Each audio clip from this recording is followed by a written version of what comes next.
further, it's good. Okay. Hi everyone. Thank you so much again for the invitation. My name is Mayra Puente. I'm an assistant professor of higher education at UC Santa Barbara. I'm entering my 4th year of my career, so hopefully in 2 years I'll have tenure. And it's an honor to be with you all here today. Beautiful lunch, beautiful location, beautiful room full of beautiful women. So last year, this time in February, I was barely collecting data for the postdoctoral fellowship. And so I had shared a little bit about my research design and plan as I was working with a high school in Fillmore, California, which is about an hour from UCSB. And not a lot of my colleagues from my institution, specifically my Department of Education, do a lot of outreach to the community of Fillmore because it is so geographically distant from our campus, right? So the postdoc supported me in that travel from the UCSB campus in Fillmore. I was at the campus about twice a week or whenever the high school counselor and students needed my support in applying to college. And so a lot of those students themselves are Latino, come from immigrant working class backgrounds such as myself. And so I had a very strong connection to the community, to the high school, to the students that I was there to serve. And so last February I had given that update about what I was up to, the interviews, the observations, the survey, that I was collecting to really understand their college application processes, right? What are the institutions that they were applying to? What are some of the barriers that they were facing as they were applying to college? And so the study concluded in May, after the funding was over.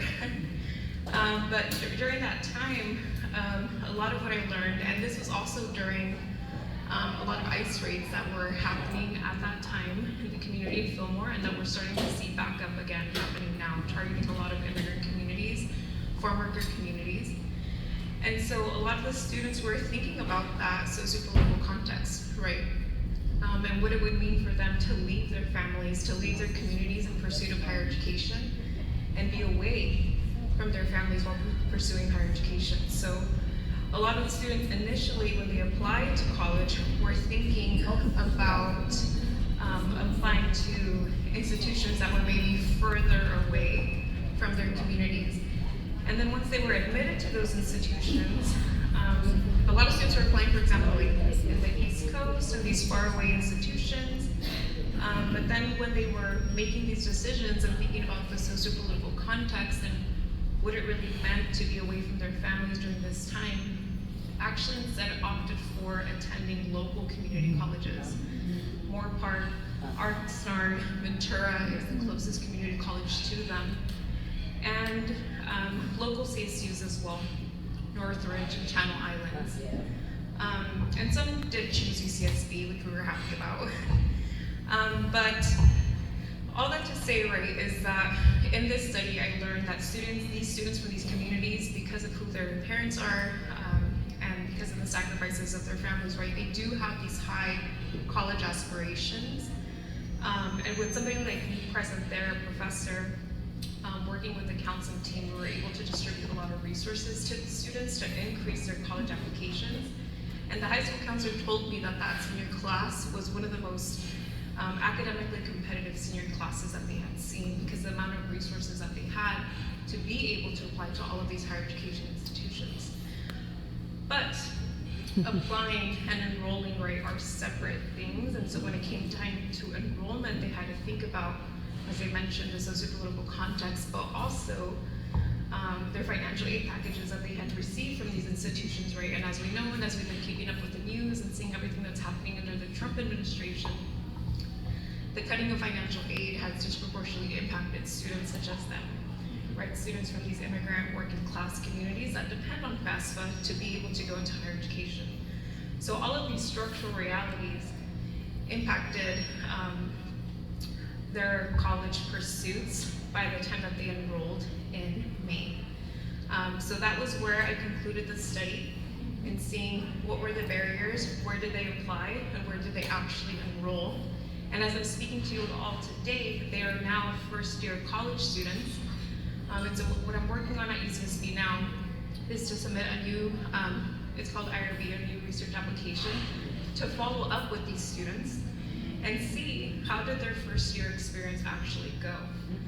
And especially for the students, there were about 4 that went into a community college. How are they thinking about transfer, right? Because we want them to get a bachelor's degree. We don't want them to stop out at the community college because all of them did have bachelor's degree aspirations. And we hope that these structural realities don't deter these aspirations and their future careers, right? So by the end of my spring quarter or their spring semester in May and June, we're gonna work to reach back out to these students to follow up with them and conduct additional interviews to track these students over time and see how their choices and aspirations, majors, career paths are evolving. And so I'm incredibly grateful for the funding that I received from AAUW because this study wouldn't have been possible and connecting with these students wouldn't have been possible without your support, so thank you so much. Pass it back to Diane. All right, thank you so much, Diane. It's great to be here with you all. It really is a pleasure. And yes, we did have a really good time yesterday doing a little sightseeing. You know, it's really interesting to be here on the West Coast, as opposed to being on the East Coast. Just thought I'd put that out there. It really is always great to meet AAUW members in person.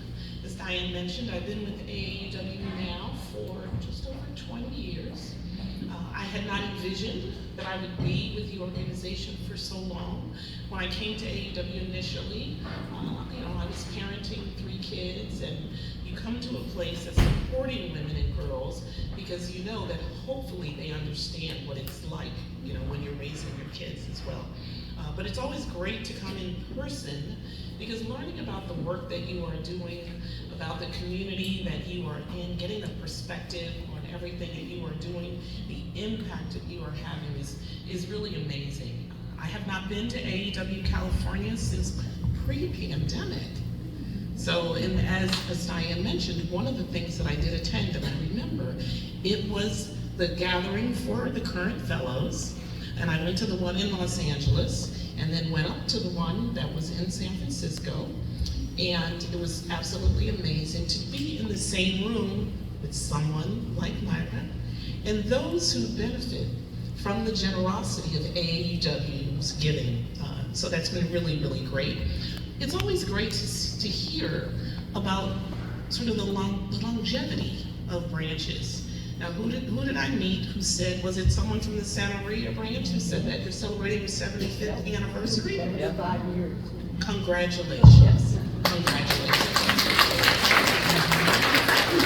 I know that there are probably others who have certainly reached those amazing feats. I get emails about folks wanting me to, I've done videos to congratulate them on their 100th anniversary. I did it for Alabama last year for one of the branches. I went to the AAUW Carlisle, Pennsylvania branch. They had their 100th anniversary back in 2024. I wouldn't recommend that you drive to Carlisle, Pennsylvania from where I drove because it was rather perilous to get there. But it was a wonderful event, and the fact that their connection to the universities there was one of the main ways in which they began, and the way in which they sort of stayed solid as a branch as well. So it really is good to be here. It's very frosty back home, and clearly it's not frosty here. My husband texted me, there was snowed a little bit again last night, and I said, oh well. I'm sorry.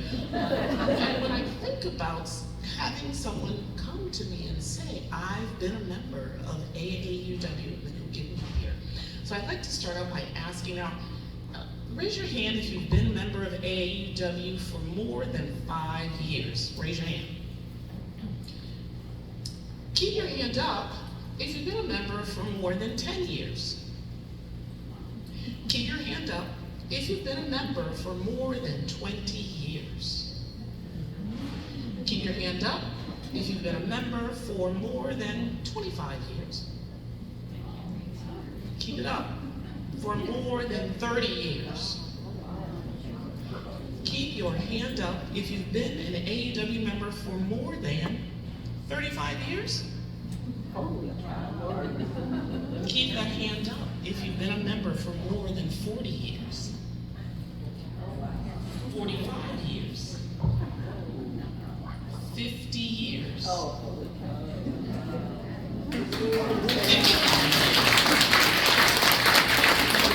All right, now I said 55. Who's still up? Who's still up? More than 55 years. But everyone deserves a round of applause. Congratulations. Because it really demonstrates the commitment that you have to this organization. It really is amazing. And I also want to thank you Diane, for the warm welcome. I want to thank those of you who left gifts for me at the hotel and the welcoming. I loved having the snacks available, when I got off the plane. And I'm really looking forward to seeing Diane just in a couple of weeks. She'll be coming to the East Coast for our board meeting. And also, we're going to have our member gathering in just a few weeks, right, on the 18th. And you'll get a more intensive update from AEW National. But I really do appreciate Diane's leadership as our board chair. So thank you, Madam Board Chair. So as Myra mentioned, we certainly have a lot going on in the higher ed space. I would agree with you, okay? And in 2026, we've clearly started off in another era of frenzy, okay? Is anyone surprised? If you're surprised, raise your hand. I didn't think I'd see any hands come up, okay? And our small but very mighty public policy team is continuing that important work for AAUW, right? They're moving our priorities forward. They're making sure that we're pushing back on this administration's assaults. And yes, it is very exhausting as a leader of an organization that has women in its name and equity in its mission, okay? Because as you know, we are seeing a coordinated push to weaken civil rights enforcement. It's not just about education, it's about the workplace, and that really means that they're taking fewer meaningful investigations. There are these narrow interpretations of discrimination, and there's really less accountability when students and workers are being treated unfairly. The harm is really, really real, but it's easier to hide when basically they are hollowing out the enforcement system, okay? And at the same time, in the education space, there's a very real effort underway, as you probably know, to cap graduate and professional student loans. There's an open comment period right now. I'm sure you've heard from the policy team. They provided the resources because we really do need to speak up. We need to be on the record to say this is the harm that this particular action will take. We know that they're also, I spoke to Megan, our policy director, just the other day, and she said that we're also there are many things that are already on the plate. We're also anticipating the renewed efforts to weaken workplace protections, including the implementation of the Pregnant Workers Fairness Act, which many AAUW members helped pass, okay? Sort of after all of that work to make sort of the basic accommodations for pregnancy sound like common sense, some folks are now trying to make it optional. So we're definitely going to speak up about that again. Of course, there's Title IX, which is increasingly being weaponized. So instead of protecting students from discrimination, protecting students from harassment, it really is being used as a tool to intimidate schools and sort of restrict inclusive practices. And finally, we're just seeing that ongoing push for government interference in higher education. It's that sort of the way in which they are including attempts to reshape or politicize accreditation. And it really can be translated to think of it in ways that it really is about political actors trying to grab the steering wheel of what gets taught, what counts as quality, and sort of which institutions can be seen as legitimate. Although they have no way, they don't have the skills, they don't have the expertise to determine that. A few weeks ago in DC, I attended the annual meeting of the American Association of Colleges and Universities. And there were thousands of participants from across the country, from thousands of campuses. Last year, it takes place at the same time. Now last year it was a bit of a challenge because it happened, inauguration, just a few days after the inauguration. So it's been a year. We've come back together for the annual meeting. It was both disheartening and inspiring to hear about the fact that although we know all of the assaults that have been taking place, they are really remaining dedicated and committed to student opportunity, access, and certainly success.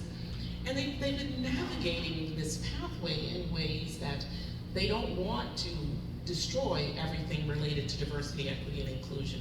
They don't want to eliminate the way in which students need to have that sense of belonging. And so many, if they have to stop, if they have to go and scrub DEI from everything, give this director a different title or name, that's what so many of them are doing. But there are others who have essentially decided that they were not going to continue down that pathway.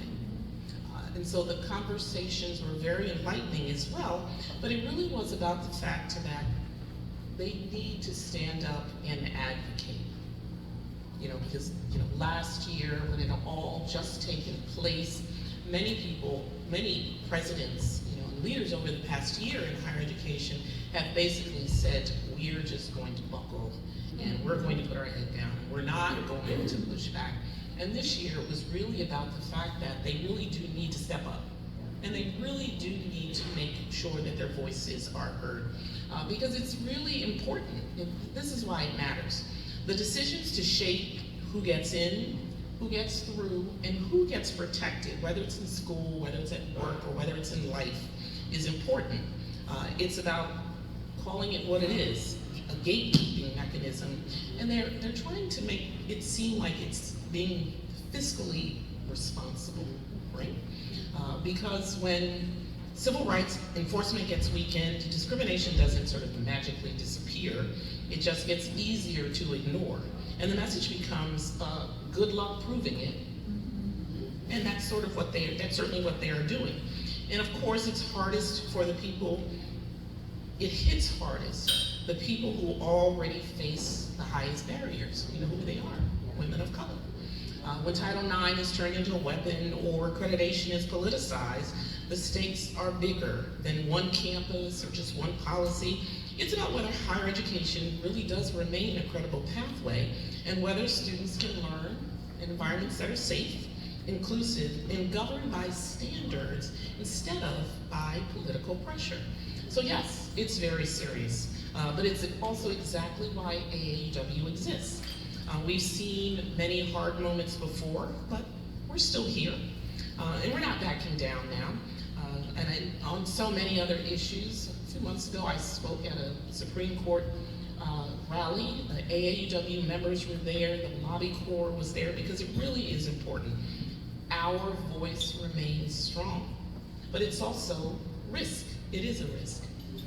Many of my peers don't speak up the way AAUW does, because there are certainly those attacks that are coming towards nonprofits, those who are focused on diversity, equity, and inclusion. And one of the things that allows AAUW to speak up is also the fact that, we have received government funding and grants in the past. We actually had one when this administration started. It's very small. But the bottom line is we receive the bulk of our funding and we are supported by our members and our donors. And so we have more of an opportunity. I just heard from someone the other day who said, they had $12 million in grants taken from their organization. Okay? And so that's basically destroying many organizations. But AAUW is still speaking up. Advocacy is how we're moving from our shared values to really real world change. We are going to continue to protect access to education. We're going to continue to protect economic security and civil rights. And during times like this, your voices matter the most, okay? Because these decisions are certainly being actively shaped. Right now, clearly, is one of those moments. I mean, you've heard us say it before. Become a 2-minute activist. Speak up. You know, those who are in elected office, especially as we navigate this incredibly volatile time, reach out and make your voice heard. It really is important that you stand up with AEW because we really are in this together. And one of the ways that we are also connecting to others to make sure that voices are being heard is, think about being elected to office. Next month, we're going to sort of fully launch our It's My Vote campaign. I know you're all aware of it.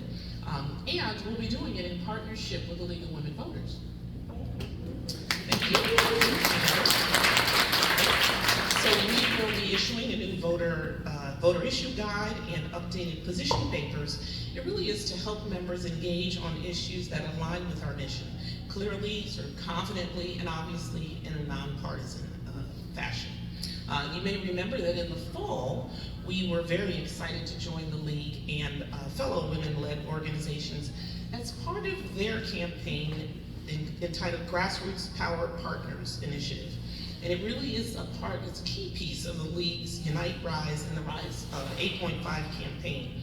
And it's really great for AEW to be a part of it because together, those who are our partners, we're really mobilizing women in communities across the country because it's about expanding civic participation, fostering equity, and really building a stronger and a more inclusive democracy.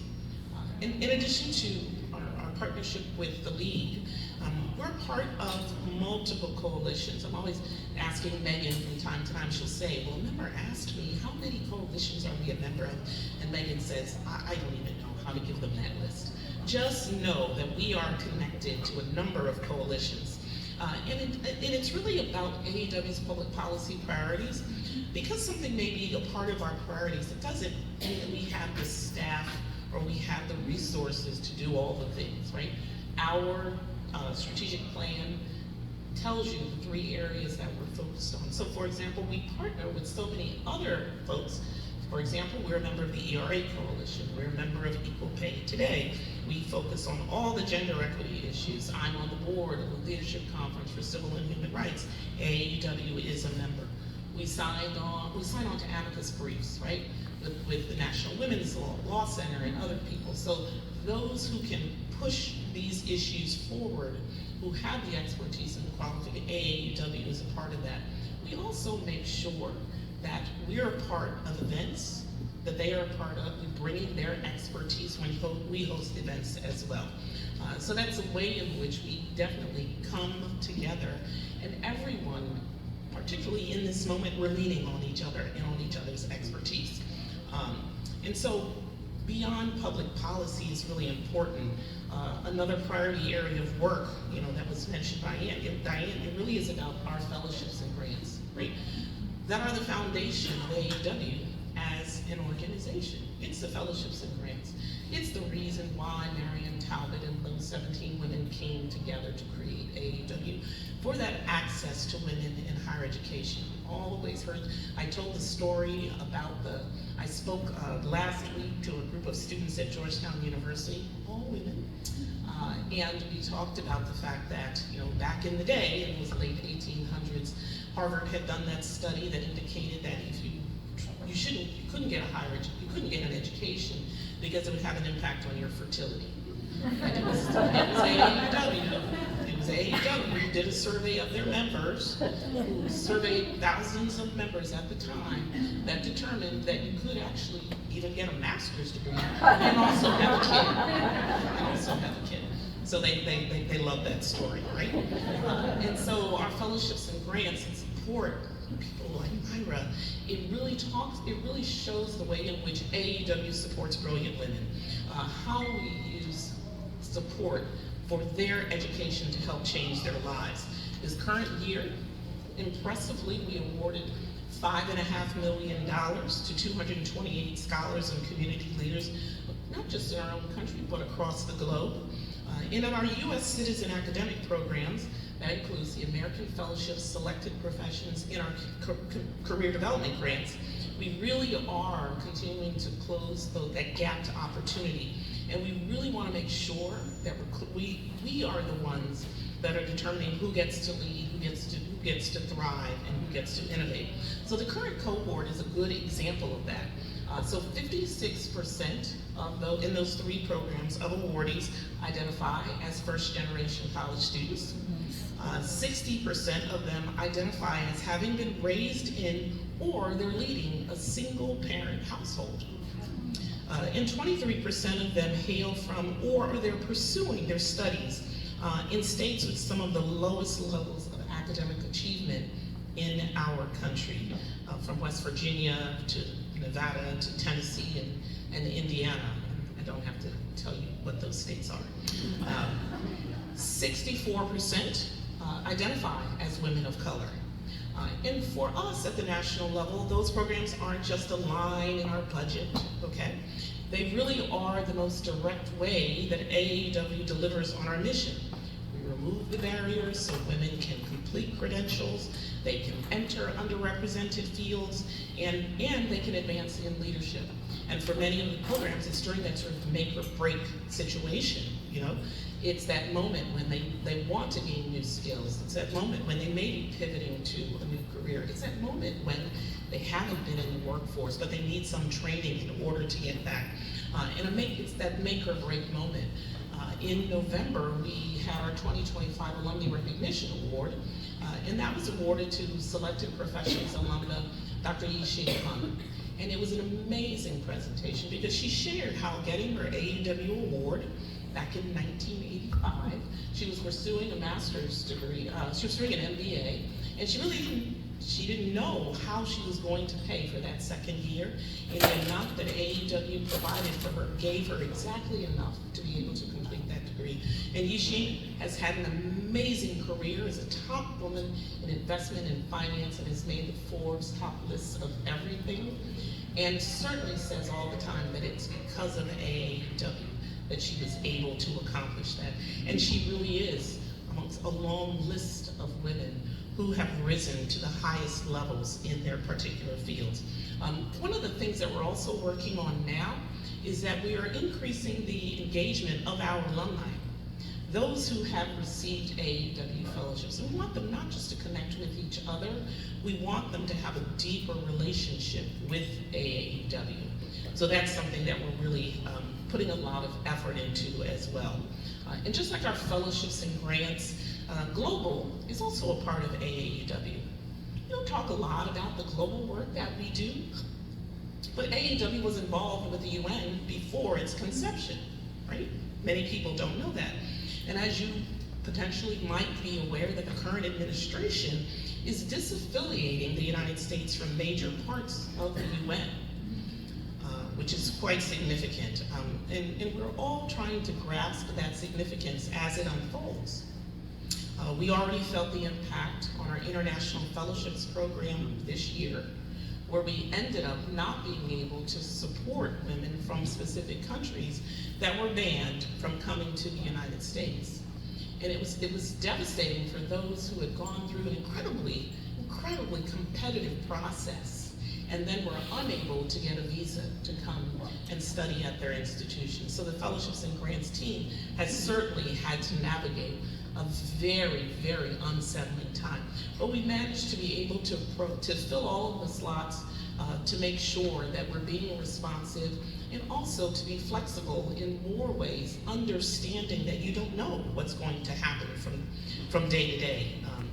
You know, and for the United Nations, last month, the New York Times reported that the news is that by July, I think they said, that the United Nations could run out of money because of the unpaid member state dues. And that the United States owes 95% of those unpaid dues. And there's probably a good chance that we are not going to pay the ones for which we are in arrears. There's a bipartisan bill at the moment that actually has been passed, but it's only for FY26 to pay current, not to pay the 95% of the other that are added. So that really has an incredible impact. So as CEO, I am AAEW's main representative to the United Nations. I really am responsible for maintaining and managing AEW's Special Consultative Service status with the UN Department of Economic and Social Affairs. We achieved it in 2008. There are very specific and required recommendations and reporting that needs to happen, and I'm always making sure that we don't lose our status. We also have other UN connections. AAUW was a proud co-founder of the Working Group on Girls that celebrates International Day for Girls. We're also a member, we're affiliated with also the UN Department of Global Communications. We're a member of the US Women's Caucus, and we're also a member of the Council of Organizations. Next month, we will be at the 70th Commission on the Status of Women, which is very exciting. We're there every year. We also participate in the NGO Committee on the Status of Women Forum. We really do have the opportunity to lift up AEW's mission, and we also make sure that our fellowships and grants alumni are the prime speakers for the events that we have. So each year we used to do them in person, now typically they're virtual, but we lift up based on the theme of the CSW, we lift up these accomplishments, and we bring women from across industries. You know, it's not just academia, and they're able to really provide excellent conversation and expertise for us. And so we also have youth representatives. We have two who are current students at Lehigh University. We've had a partnership with Lehigh for about 6 years now, maybe 7. And so they are called, you know, youth representative to the United Nations. They participate on behalf of AAUW, which is important. AAUW, because there are many UN events that are only for those under the age of 28. AAUW doesn't have many people under the age of 28. Okay. So they're really great. So that's been really interesting. And so our youth representatives will also have an event for the Commission on the Status of Women as well. But we also participate in so many other activities on the progress of the Sustainable Development Goals, the 2030 Agenda for Sustainable Development. We attended the UN General Assembly back in September. So there are ways in which we want to make sure that AEW's voice is heard, but also the fact that we have an impact. You know, we funded women from 152 countries around the world just to make sure that they understand that as an organization, we are standing up for them.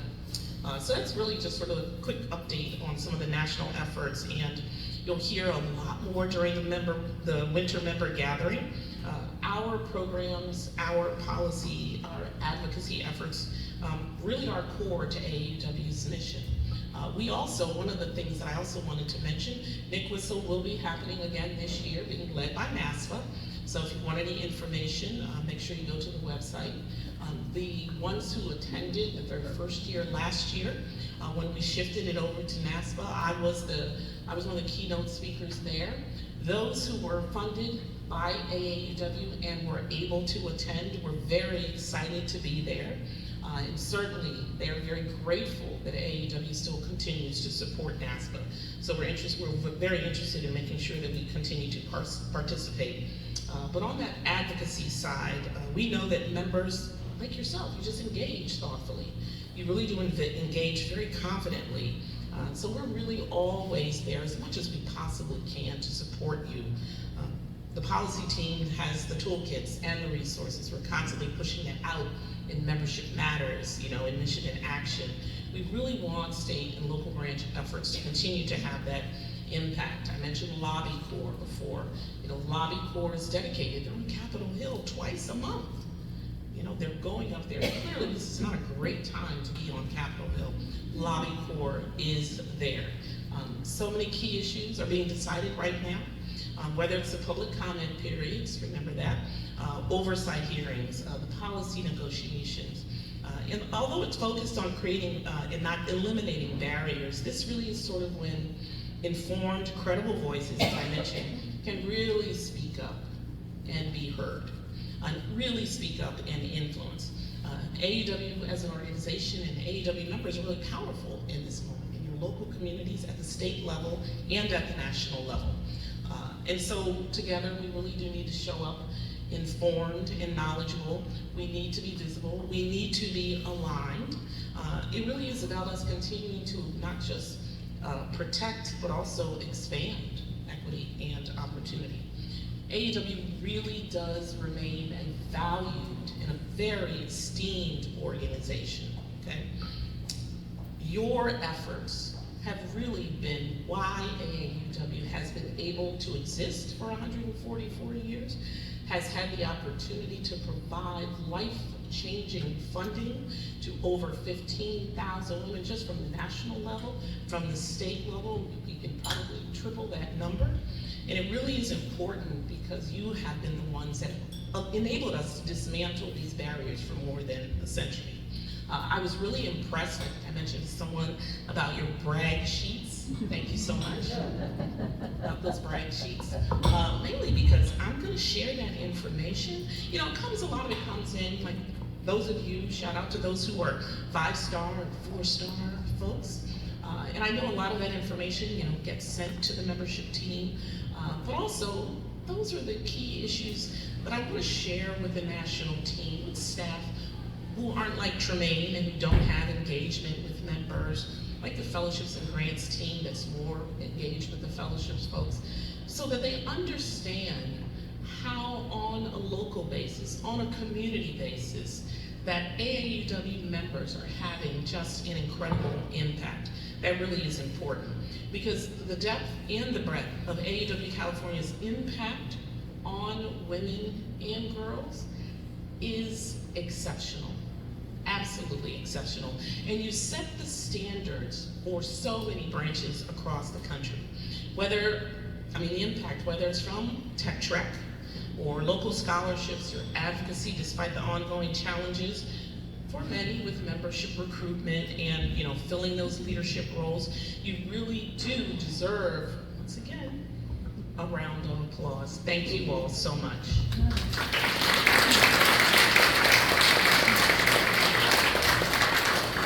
I mentioned Tech Trek, and then I'm going to close. I had someone a few years ago sent me an email, and she was a Tech Trek participant. Of course, now you know I forgot the camp. But it was amazing that she said, I wanted to connect with AAUW National to let you know about the impact that Tech Trek had on me. You know, I was from an immigrant family. You know, I was first gen. I went to Tech Trek and it inspired me to enter the STEM field. She ended up taking the right high school classes. She ended up getting, when she went to college, these amazing opportunities.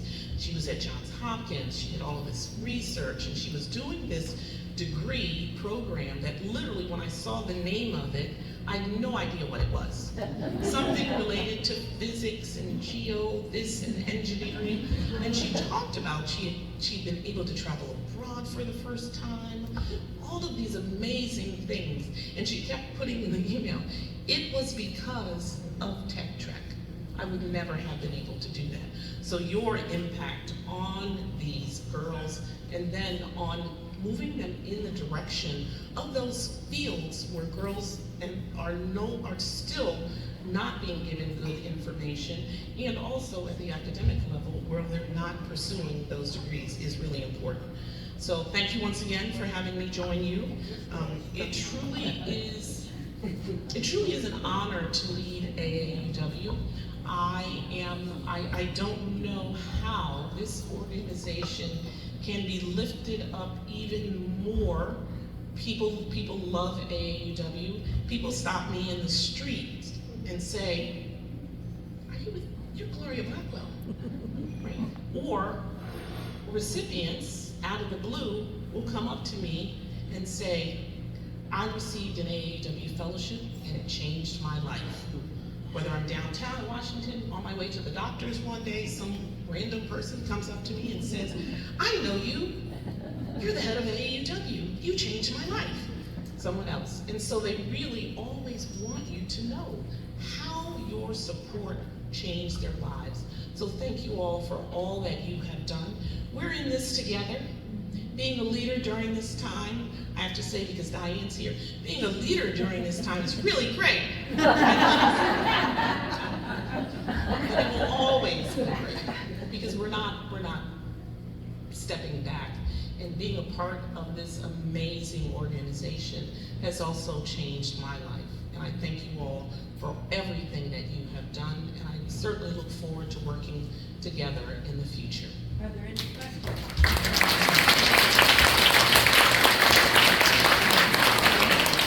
Now, I know that there are questions, because I do this on a regular basis, and I see the first hand going up. I have a question. When AAUW is pointing to the help of nurses with the situation that's coming, I believe in July, where the administration has decided we're not professional. And that means that people cannot get grants, they can't get loans to even be PAs if they want to be. I've talked to several nurses about this, and I was a nurse too, and I am just horrified. And I just wonder if you've heard anything about it. Right. Thank you for that question about how they have now determined what's a professional degree and what's not.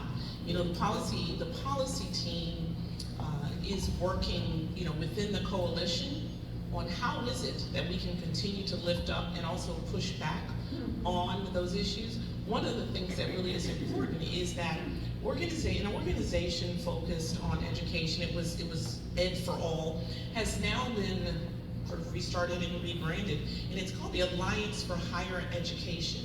And AUW is now a part of it. They've done the launch. Matter of fact, they have a webinar coming up shortly to talk about those issues, and they are going to be focused on those issues, and they're going to be galvanizing those organizations also like AAUW to come together to make sure that these particular issues are not just shrugging our shoulders and saying, well, if that's what they decided, that's what's going to happen. Because the devastating impact that it's having on these fields are something that we're not just going to say, sorry that you did this, and guess we're going to live with it. And they're looking at the ways in which they can also bring some advocacy pieces into it for those who are currently in office, that they understand. Because one of the other key issues that happens is that the administration also, they put things out there that don't give the actual facts. And so the research, one of the things that's going to happen is to making sure that the data and the research that really is going to put out there, this is the impact, this is who's going to be affected, this is why this shouldn't happen, because they think it's something that's going to be positive, and it's not going to be positive, for sure. Another question? Thank you for your question. Yeah, so I know you mentioned that there's a collaboration with the league, and there's the information coming out. Is there some information on the SAVE Act that you would like to share, and what kind of advocacy is going on with that? It is actually online. The policy folks have already posted it, and I'm not going to give you all the details, because guess what? That's why Megan Cassell is the Senior Director of Policy, but she actually brought it up in our check-in. You know, it is something that we're very concerned about, for sure. And so on a regular basis, making sure that those resources, and it is something that's going to come up in the member gathering, okay, for the resources and the toolkit. Because many organizations are saying, well, you know, why even stand up for these things? Why even post the comments? You really want to be in the record of indicating that our voices were heard. Absolutely. Anyone else? Yes. It's very personal, but I'm very concerned about our numbers, that we just don't have enough members. And that the members are aging. And I joined AUW because my mother was a member of AUW.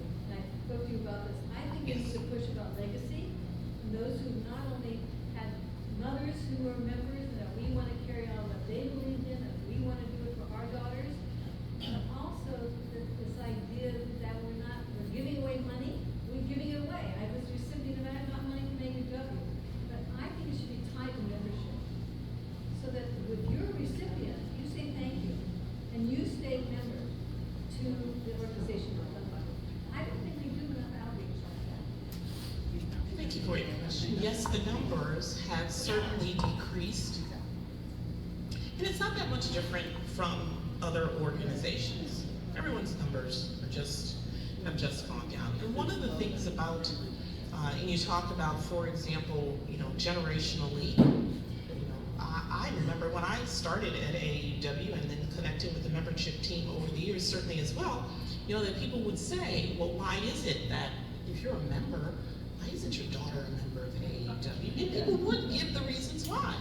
Whether it was because of the stage that they're in their careers or where they are in raising their children, it's a little bit different than when their mom was raising them. I don't think so. Right? I'm gonna give you pushback on that.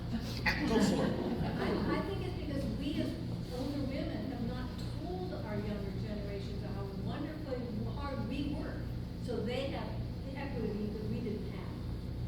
So I think we need to push back about why aren't you a member of AAUW? We were all busy, we were all doing stuff. I don't know about anybody else in the room, but I think that needs to be challenged. Yeah. And the fact that as an organization, so for example, one of the things people always ask, why aren't, someone who just got a college degree, why isn't that person a member of AAUW? Or, we used to, when I was in charge of fellowships and grants, we would provide a free membership that first year for, the recipients once they completed their year, in the hopes that they would continue, to be connected with AAUW. But everyone has their own reasons why they are or are not. And even now when we're reaching out to recipients, the advancement team has a priority to bring in alumni and also to get them to contribute to AAUW. It is a part of our strategic plan to increase membership and donations from our fellowships and grants alumni. And we are working on those programs connected to community engagement as well, so that they understand the value of AAUW, and that it's not just about saying AAUW changed my life, thank you. It really is about how can you now become connected to the organization. When I spoke at Nick Whistle, I remember several of the participants who were current students who had been funded by AAUW to come to Nick Whistle said that they had attended, they were invited to a branch event, and they said, I went there and I just felt like everyone was my grandma. And these are current students, and that's what they say. That's what they say. And one of them said she had connected to the branch, and she now was their social media person, and everyone loved her. And everyone loved her. So also, if you're finding out ways to sort of bring them in, and also if you're making sure that you have an understanding of how Gen Zers are, right? I mean, it's a different generation. It's very different. I have 2 Gen Zers and a millennial. Well, let me tell you, they're different, right?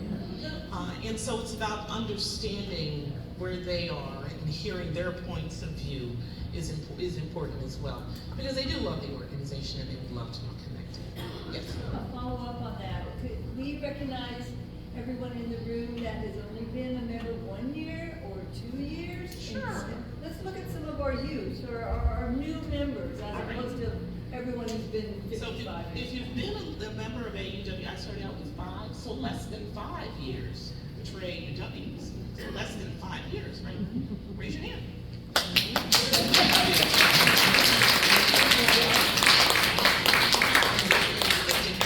Thank you. And it really is also about doing things a little bit differently to bring in and to listen. There was a branch in Delaware, the Coastal Georgetown branch, that had over 100 members, that was going to potentially close last year because no one wanted to stand up to be the president. There were 100 members, and the branch was going to close. So the state president got folks together and said, this can't happen. So 2 people stepped up to be co-chairs, and both of them have been members of AAUW for less than 2 years. So they're taking it on to the next step. Yes. To agree with what you're saying, I've been in this community 30 years. I'm an educator, I'm a vice principal, and no one has ever approached me about AAUW, any of the schools I've worked in. And so a non-member invited me. I'm also Dr. O'Cannon, and when I looked at the scholarship page from USC, I saw it on there, but I didn't have enough information, and I didn't have time to research it, because I'm also working. Scholarship looking is a full-time job. Yes. So I did investigate, and then a non-member invited me here today, and so I joined today, but to your point, she gifted me a ticket, and I'm like, oh, yeah. So I said, how can I do that? But to your point, I'm a vice principal at the school, so every year, AFLAC and all those people sign up at the site, and we give them a time to sit in the cafeteria, and whoever's interested, and that's a time that an AAU representative could also call any site. You can call and say, whenever your AFLAC representatives are there, because it's, can we come at that time as well? And like, I arrange that in my school, and other APs do it well, so that's another opportunity to get on campuses Yeah, and the word out. that's a very good point, and it also lifts up Yeah. that AUW members and branches, very often, you invite people to come to you. And it really is also about you going out and meeting people where they are, to expand your ability and your opportunity to learn more about your own communities. When people hear, and another huge challenge for AAW is that there are those who would like to be a part of the organization, but we still have that degree Yeah. or that degree equivalency. And every time I am speaking or I go somewhere, someone will say, members tell me, we had so many people that showed up for this event, but there were a number of them who wanted to join us, but they couldn't because the degree requirement is still there. And so that is something that certainly is going to be looked at once again. There's a task force working on it to ensure that as we put ourselves out there as an inclusive organization, that we really are an inclusive organization. That if you want to be a part of us, if you do believe in our mission and you want to support AAUW, that you don't need to have a degree, that we welcome everyone. Yes. I'm a member of ASID, which is the American Society of Interior Designers. And one of the things that they do is they have student membership. We do. Oh, you do? Yes. Okay, well, good, because that's one way to keep them in and interested in Yes. keep going. Okay. Thank you. Not I for knew discussion so, now, yeah. but just a thought.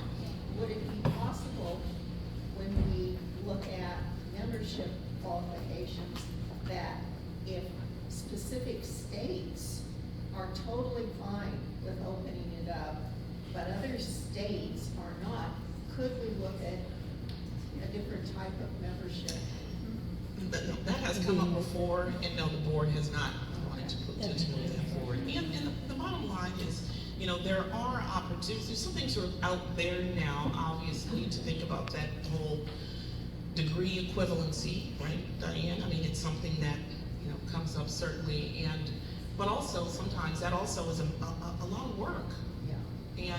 But also it's really about removing that barrier. Yes. So when you say, why don't we have, how come we're not increasing not just our branch level, how come we're not increasing the number of national members, et cetera? It's because of that obstacle of those wanting to be a part of AAUW who can't. And when we started with sort of the voting to see if it can actually happen, it wasn't that when this passes we're going to have 5 million people join AAUW, right? But we know that opens the door to have more people. I've attended so many events where members have also said to me, oh, this is someone who comes to our events and she does a great job and she does all the things, but she's not a member because she doesn't have a degree. So think about that. If you're someone who really is committed to the organization, kind of make an exception to her and allow her to come, but to have it pointed out that you're not a member because you don't have a degree, it's not something that makes people comfortable, and for many people is very embarrassing as leaders. And people always tend to bring up the fact that Lily Ledbetter didn't have a college degree. That's for real. That's for real. Oh, Just a brief suggestion. I know AAW for years has been the American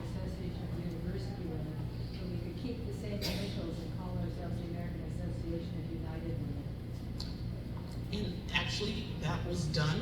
That conversation was held about a decade ago with some consultants as well, but it didn't move forward. It comes up from time to time. You know, when you think about rebranding and you think about all the ways in which the organization can shift, because we move towards just putting AAUW up there, but of course, that elevator speech is, well, what does that stand for? Right? So we're still in that space. And also, there was a great deal of pushback from members about changing the name as well. I propose AAODA, American Association of Outstanding. Because that's the definition. That's the definition of the organization. But I actually have, there's a huge list of all the potential names. Thank you for bringing that up. But overall, AAUW is continuing to do great work, and I think that one of the things that we just want to make sure that the longevity of the organization is not the only thing that continues, that the impact that branches are in alignment, that we have a better sense of the impact that you are having as a branch or as a state. Because that really does allow us to be able to have more people understand the value of being a member of AAUW. And so we're really grateful for all that you do. The national team wanted me to make sure I said hello from them.